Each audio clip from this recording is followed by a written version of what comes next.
रखा और इसमें समय समय पर घी डालते रहे। वो कभी भी ये दोनों एक ना हो जाएं, इसके लिए पूरी ताकत लगाकर अपने एजेंटों को उन्होंने भारत की बहुत सारी संस्थाओं में घुसा के बिठा दिया कि ये समाज एक ना हो जाए।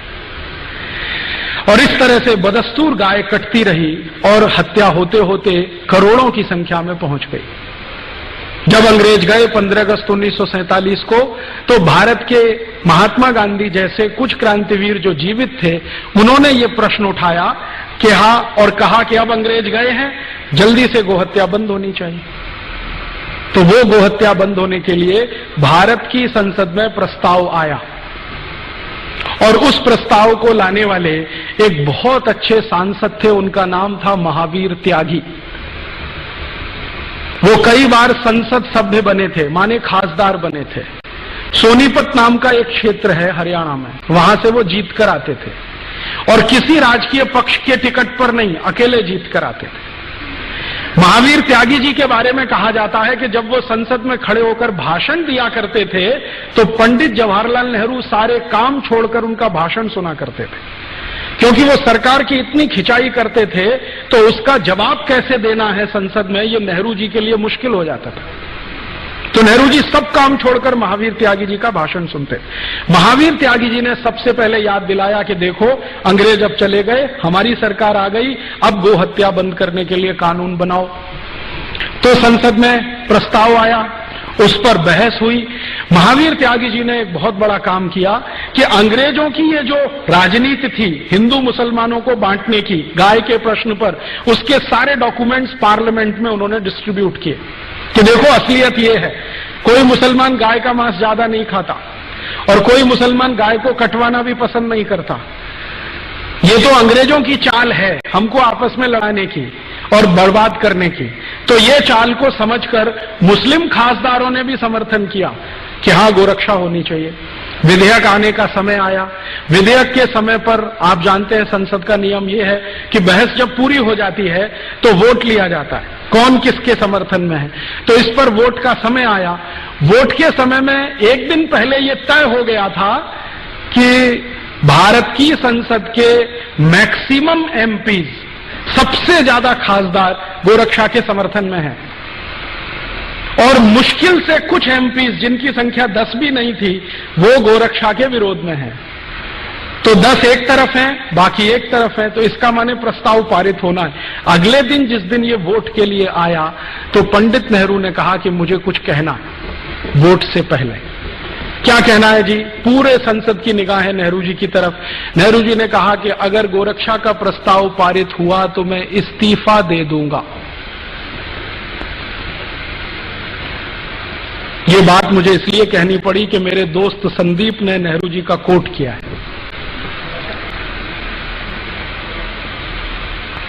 कई बार हमें धोखा हो जाता है, चेहरा कुछ होता है, असलियत कुछ होती है। हमारे देश में अभी थोड़े दिन पहले से एक बहुत बड़ा मामला आया है सामने, बहुत गंभीर मामला है। वो अगर राजनीतिक लोग उसको थोड़ा बाजू में रख दें तो भी देश के लिए बहुत गंभीर मामला है। गंभीर मामला ये है कि रूस की खुफिया एजेंसी केजीबी के एक बहुत बड़े ऑफिसर ने एक दस्तावेज आधारित किताब लिखी है जिसमें उसने नाम लेके कोट किया है कि भारत के कौन कौन प्रधानमंत्री, कौन कौन मंत्री रूस से पैसा लेते रहे और रूस के समर्थन में इस देश में कानून बनाते रहे। उस किताब में मित्रोखिन नाम का वो ऑफिसर है, उसने लिखा है कि भारत में प्रधानमंत्रियों का मुखौटा कुछ होता है, कार्य कुछ होता है। ये बात आपको समझ में आए इसलिए मैंने सुना है कि नेहरू जी आजादी के पहले भाषण दे रहे हैं कि कत्ल खानों के सामने से गुजरता हूं तो मुझे घिन आती है, 1 मिनट में खड़ा नहीं रह सकता, चील कौए मंडराते हैं, मेरी आत्मा मुझे कचोटती है। प्रधानमंत्री बनने के बाद जब गोरक्षा का प्रस्ताव आता है तो वही नेहरू जी कहते हैं कि प्रस्ताव पारित हुआ तो मैं इस्तीफा दे दूंगा। क्यों? कारण क्या है? इस पे खोज होनी चाहिए कि आजादी के पहले एक कहा और आजादी मिलते प्रधानमंत्री बनते इस्तीफा देने लगे। अब उस जमाने में होता क्या था, नेहरू जी की धमकी के इस्तीफा दे दूंगा तो पूरी पार्लियामेंट हिल गई महावीर त्यागी को छोड़कर। क्योंकि उनके ऊपर इसका कोई असर नहीं था, क्योंकि वो कांग्रेस के टिकट पर कभी चुन के नहीं आते थे। तो जो कांग्रेस के टिकट पर चुन के आने वाले खासदार थे, उनके लिए प्रश्न खड़ा हो गया, अब क्या होगा? नेहरू जी इस्तीफा दे देंगे, सरकार चली जाएगी, पता नहीं दोबारा जीत के आएंगे कि नहीं आएंगे, मंत्रिमंडल में स्थान मिलेगा कि नहीं मिलेगा। ये होता है ना, आज भी होती है ना तकलीफ। अभी थोड़े दिन पहले एनडीए सरकार चलती थी, श्री अटल बिहारी वाजपेयी ने कहा इस्तीफा दे दूंगा। देखा आपने कैसा तमाशा हुआ। एक दिन ऐसा हुआ, श्रीमती सोनिया गांधी ने कहा मैं प्रधानमंत्री नहीं बनूंगी। आपने देखा कैसा तमाशा हुआ दिल्ली में। ऐसे ऐसे खासदार, बंदूक तमंचा, मैं अभी आत्महत्या कर लूंगा क्योंकि सोनिया गांधी हमारी वो प्रधानमंत्री नहीं बन रही है। थोड़े दिन के बाद क्या हुआ? वो वहां चले गए, वो वहां चले गए। किसी ने आत्महत्या किया क्या? सोनिया गांधी प्रधानमंत्री नहीं बनी, फिर भी किसी ने आत्महत्या किया क्या? राजनीति में चेहरे कुछ होते हैं, मुखौटे कुछ होते हैं। इतने सारे उदाहरण मैं आपको दे रहा हूं एक ही बात समझाने के लिए, मुखौटे कुछ होते हैं, चेहरे कुछ होते हैं। बिल्कुल जरूरी नहीं है कि कोई बात जो कह दी है उन्होंने पब्लिकली उस पर वो टिकेंगे, क्योंकि हिंदुस्तान की राजनीति का यही सबसे बड़ा दुर्गुण है। एक दिन बोलना, अरे मुझे तो गलत कोट किया है अखबार वालों ने, अखबार वाले सुना देंगे देखो तुमने बोला है, हाँ बोला है तो तुमने गलत अर्थ निकाल लिया इसका। अब कितने अर्थ होते हैं किसी शब्द के, ये पॉलिटिशियन से आप पूछिए। ये जो बीमारी है ना भारत में, नेहरू जी के समय से है, आज की नहीं है। मैं आपको ये समझाना चाहता हूं। और चूंकि ये बीमारी उस जमाने से है, इसलिए गोरक्षा का कानून आज तक बना नहीं इस देश में। जब जब संसद में कोशिश हुई, कुछ ना कुछ अड़ंगा इसी तरह का। एक और उदाहरण देता हूं। 1966 में, आप में से कुछ लोग होंगे, मैं तो तब पैदा भी नहीं हुआ था जिस समय की ये घटना है। भारत के लाखों संतों ने एक बहुत बड़ा जुलूस निकाला दिल्ली में, गाय रक्षा होनी चाहिए, कानून बनना चाहिए। गांधी जी तो तब थे नहीं, विनोबा जी थे, गांधी जी के शिष्य थे। उनका आशीर्वाद लेके बहुत बड़े बड़े साधु संत इकट्ठे हुए। स्वामी करपात्री जी महाराज, जो शंकराचार्य के स्थिति वाले संत हैं, वो उन्होंने लीडरशिप लिया, गो रक्षा होनी ही चाहिए। लाखों साधु संत इकट्ठे हुए और उन्होंने कहा कि हम संसद को घेर लेंगे अगर सरकार गोरक्षा का कानून पारित नहीं करती। सौभाग्य या दुर्भाग्य जो भी कहिए, स्वामी करपात्री जी महाराज के थोड़े दिन पहले के आशीर्वाद से श्रीमती इंदिरा गांधी प्रधानमंत्री बन गई थी। तो स्वामी करपात्री जी को लगता था कि इसको तो आशीर्वाद मैंने दिया है, अब ये कैसे मना करेगी मेरे काम को। स्वामी जी को मालूम नहीं था, चेहरे कुछ होते हैं, मुखौटे कुछ होते हैं। अच्छा, विनोबा जी ने भी आशीर्वाद दिया था, आपको मालूम है, श्रीमती इंदिरा गांधी को। इंदिरा गांधी जब प्रधानमंत्री बनी थी तो उनकी पॉलिटिकल पोजीशन बहुत कमजोर थी। उनके सामने जो टक्कर में थे ना, वो बहुत पावरफुल लीडर थे। निजलिंगप्पा बहुत पावरफुल आदमी थे। पूरा दक्षिण भारत उनके समर्थन में खड़ा था और तय था कि ये प्राइम मिनिस्टर बनेंगे। निजलिंगप्पा को अड़ंगी लगाकर श्रीमती गांधी प्रधानमंत्री बनी थी। तो बहुत सारे संतों से आशीर्वाद लिया था, तो करपात्री जी ने भी दे दिया, विनोबा जी ने भी दे दिया। अब प्रधानमंत्री बनते ही याद दिलाया विनोबा जी ने, वो काम करो ना मेरा, वो हत्या बंद करने के लिए कानून लाओ। तो कहा बाबा अभी थोड़े दिन संभालने तो दो। तो बाबा ने कहा कितना दिन लगेगा संभालने में। तो दिन बीतते गए और करपात्री जी महाराज का धैर्य चुक गया, तो उन्होंने एक बहुत बड़ा जुलूस निकाल दिया। सरकार को घेरना है, संसद को कॉर्डन कर देना है, कोई अंदर जाएगा नहीं, कोई बाहर आएगा नहीं जब तक गोहत्या बंद नहीं होती। आप जानते हैं क्या हुआ? जिन करपात्री जी महाराज के आशीर्वाद से श्रीमती गांधी प्रधानमंत्री बनी थी, उन्हीं के ऊपर श्रीमती गांधी ने गोली चलवाई और एक नहीं सैकड़ों साधु उसमें मर गए। लेकिन गो हत्या नहीं रुकी, वो वैसे ही चली। उसके बाद स्वामी करपात्री जी ने, उनके शिष्य बताते हैं, मैंने कभी उनसे सीधे बात नहीं की, स्वामी करपात्री जी ने श्राप दे दिया और वो ये कहते हैं कि उसी श्राप का दुष्परिणाम है कि जिस तरह से श्रीमती गांधी ने गोलियां चलवाकर मरवाया था गोरक्षा भक्तों को, उसी तरह से श्रीमती गांधी मारी गई।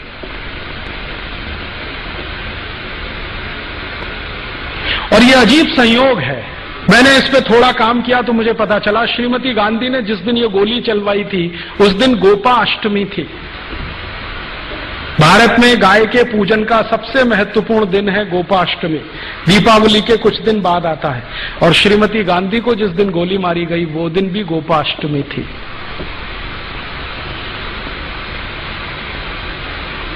ये सब हुआ लेकिन गो हत्या नहीं रुकी।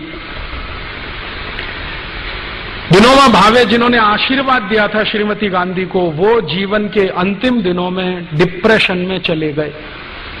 इतने डिप्रेशन में चले गए कि उन्होंने आत्महत्या कर ली,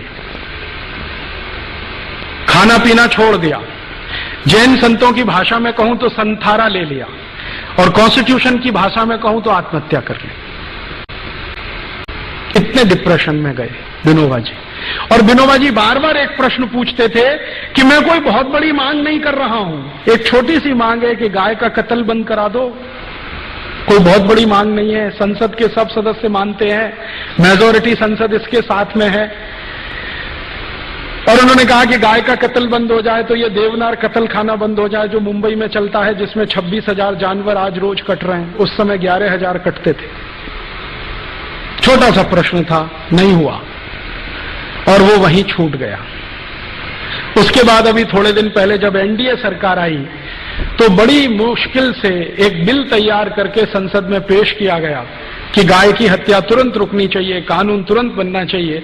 सवेरे बिल पेश किया गया, शाम को वापस ले लिया। श्रीमान अटल बिहारी वाजपेयी की सरकार ने सवेरे विधेयक पेश किया सरकार की तरफ से, शाम को वापस ले लिया, ये कहते हुए कि इस पे बाद में बहस होगी। मैं आपको ये सुनाकर क्या कहना चाहता हूं, हिंदुस्तान में गाय का कत्ल बंद हो जाए ये हमारी सद इच्छा है, लेकिन गाय का कत्ल चलता रहे उसके लिए कोई बहुत बड़ा षड्यंत्र है, वो समझना जरूरी है।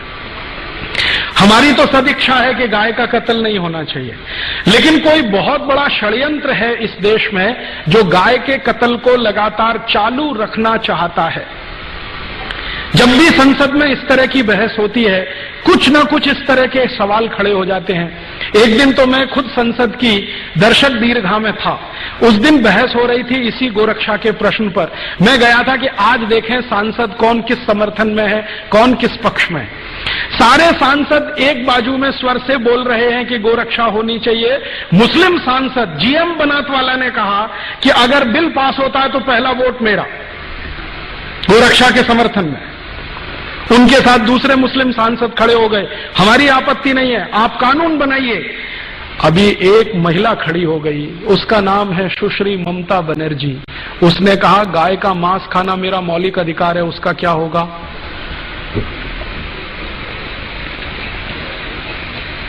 गाय का मांस खाना मेरा मौलिक अधिकार है, उसका क्या होगा। और ममता बनर्जी ने सुप्रीम कोर्ट के एक डिसीजन को कोट करके बोलना शुरू किया कि कोई कसाई गाय का कत्ल करता है ये उसका मौलिक अधिकार है, उसका क्या होगा, ये सुप्रीम कोर्ट का जजमेंट है। तो मामला कहां बिल्कुल होते होते फिर फिसल गया।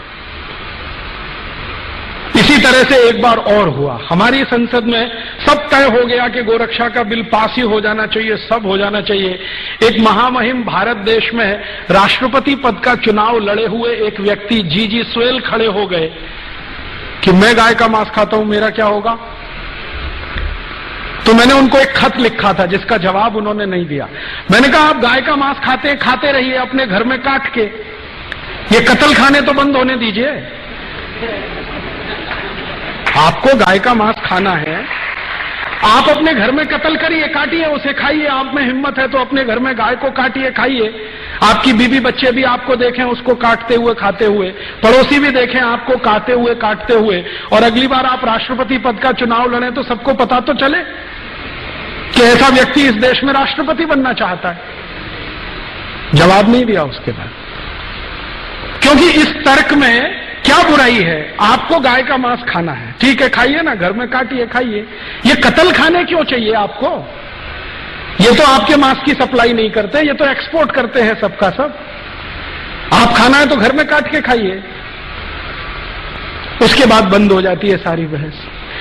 पिछले आजादी के 58-59 सालों में संसद में 4 बार गंभीरता से गोरक्षा पर बहस हुई है, प्रस्ताव पारित होने तक आया है, वोट करने तक नौबत आई है, लेकिन किसी न किसी कारण से वो अटकता गया है।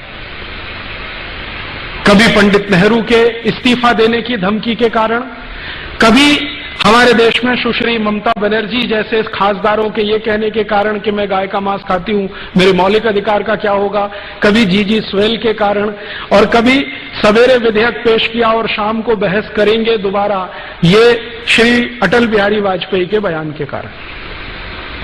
हर बार ये हुआ है। मैंने इसको समझने की कोशिश की है कि आखिर गाय की रक्षा में ऐसा कौन सा प्रश्न है, या जानवरों की रक्षा में ऐसा कौन सा प्रश्न है जो भारत की संसद इसको होने नहीं देना चाहती।